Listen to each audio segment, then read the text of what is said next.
Should we have some other people try it? No. Save it for ourselves? Absolutely. All right. Today we are making keto chocolate cheesecake frozen custard. Keto chocolate cheesecake frozen custard. That's right. We're gonna start with 2 cups of heavy cream. The other night I was having ice cream, keto ice cream. It was disgusting. It was no good. Just straight from the carton, I bought at the grocery store. And I was thinking, there's gotta be a better way to do this. And so I started looking online for some ice cream recipes. And I was like, you know what's really good? Cheesecake's really good. Chocolate cheesecake's even better. And my mom has been asking me a lot about keto. Like, what's keto, So I think for like Mother's Day, this is like a really decadent, yummy dessert. It doesn't like taste like, fake or artificial. It tastes really, really good. I'll have you do the honors, David. Sure. What's that right there? Looks like cream cheese to me. Yep, 8 ounces of cream cheese, block cream cheese. The whole thing. Well, we can cut it up depending on how you want to do it. You kind of want this nice and warm, like room temperature. This is still a little frozen and kind of like block style. So we probably want to like cut it up. We could like pull it apart. We could cut it with a spatula. We could scoop it with a spoon.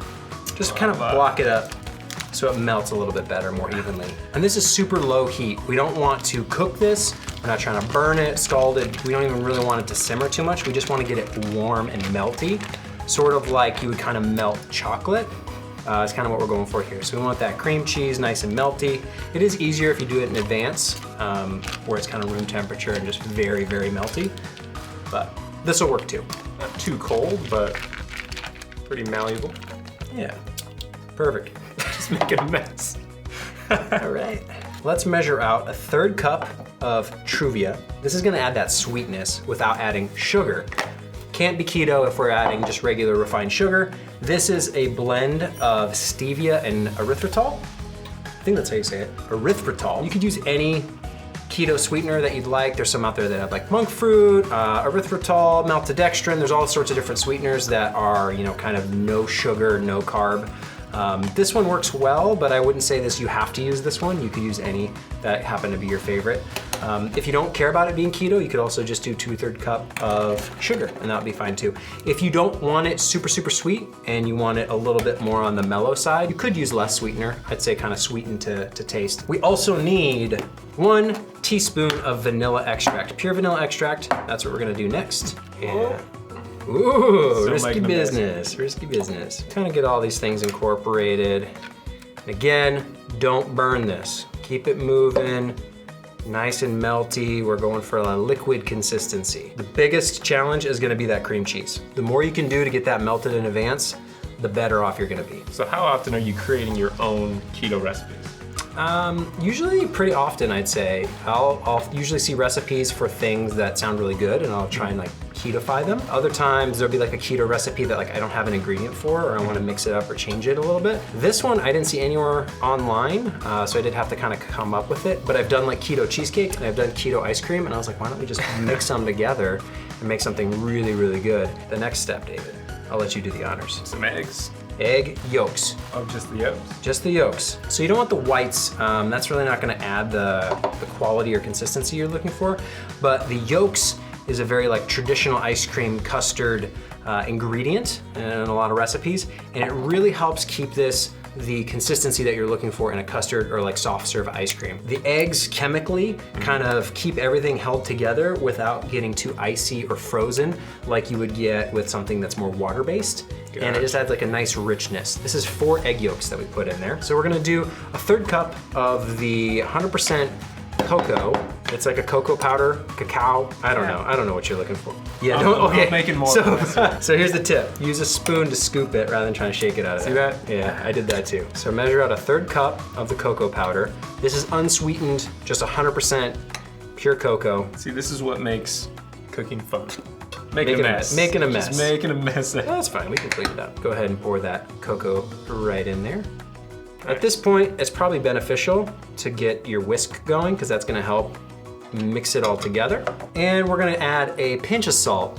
You could do like maybe a 1/4 teaspoon of salt in here. to kind of bring out that sweetness, bring out the chocolate flavor. Kind of eyeball it here, just a sprinkling. You want to kind of cook this around that like really low temperature, like anywhere like around 170 degrees. If you have a thermometer, great, you can measure it somewhere between 160 and 180. Any hotter than that, you're gonna start like cooking the eggs and you're gonna scramble them in there, that's not gonna be good. So we're just getting it warm, bringing it up to like a nice 170-ish temperature, and then kind of letting it all those flavors combine. So just give it a nice whisk. Try not to spill or make too much of a mess. Too late for that. Too late for that. So we've still got like clumps of cream cheese, we got clumps of cocoa. That's totally fine. If you want to be a perfectionist about it and get it all right at this step, that's fine. Say, okay, get the cream cheese really melty, get the cocoa all combined. Right now it's very clumpy. We're gonna fix that with the next step. Here's step 2. Now that we've got our batter, or our, what do you call it, batter if it's ice cream? Sure.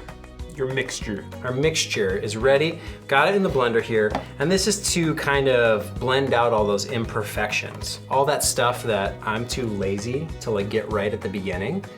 Yes, it's another thing to clean, so you can avoid it if you want, but I just don't want it to look like a clumpy cream cheese, you know, cocoa powder thing. I want it all one smooth, nice, even consistency. So power it up and start it on low. Look at that. Yum. You wanna try it? Tastes like cheesecake, yeah. This is the state where you could, if you want, Just drink it. you could just drink this if you want. I wouldn't necessarily recommend it, but you could, it's that good. We're gonna move on to step 3 in the process. Well, actually this is 2.5, step 2.5. We gotta let this chill. We want to set for like 4 hours, maybe even overnight.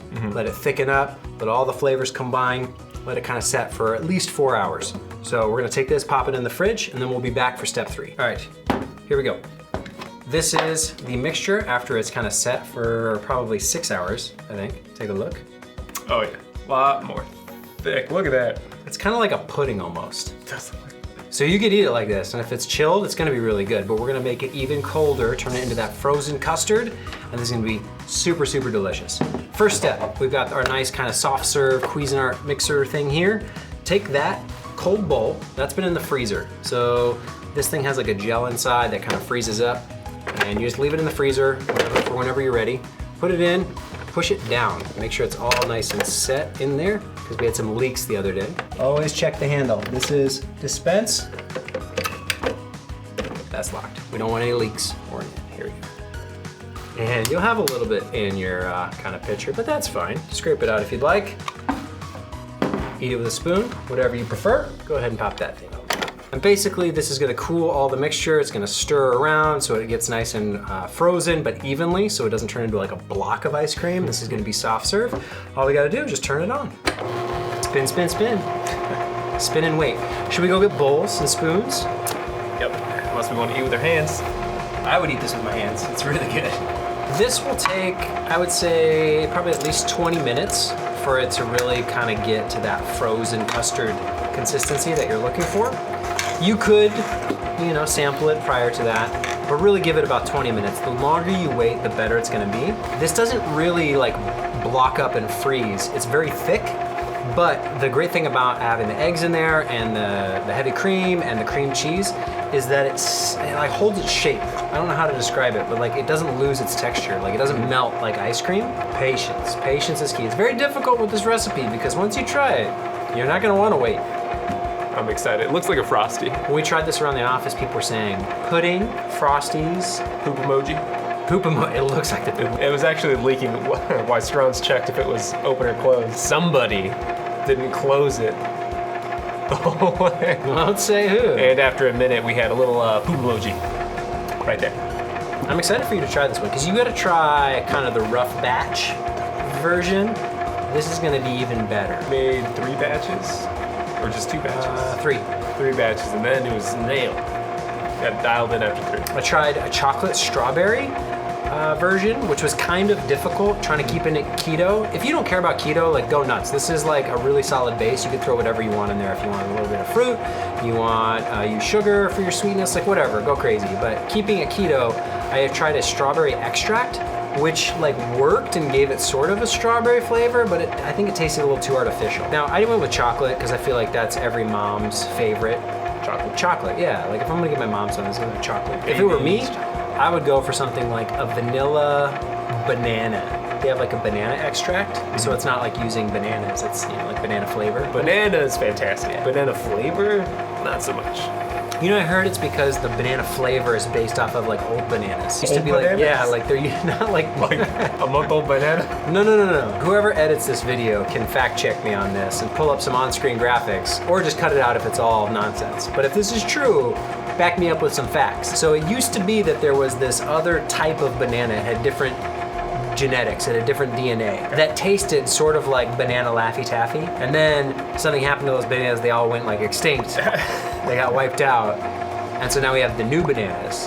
But even those are like on the risk, they might go extinct. Something about how all bananas are like clones of each other. All bananas are like cloned. Do we even need tinfoil? And so anything, Make a hat for this guy. anything that attacks one of the bananas attacks all the bananas. And so they're all at risk if there's like a disease. And like I think there is right now. Banana conspiracist over here. What else you want to know? There are lots of facts. This is a great keto recipe. Lots of fat in this recipe. As far as actual carbs in the cocoa powder, there are some carbs, there's some fiber.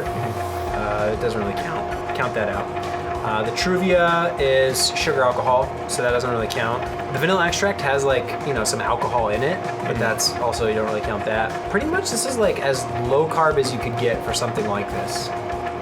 So, keto approved. These ingredients are pretty wholesome, because erythritol, I think that's how you say it. Is that, yeah, erythritol.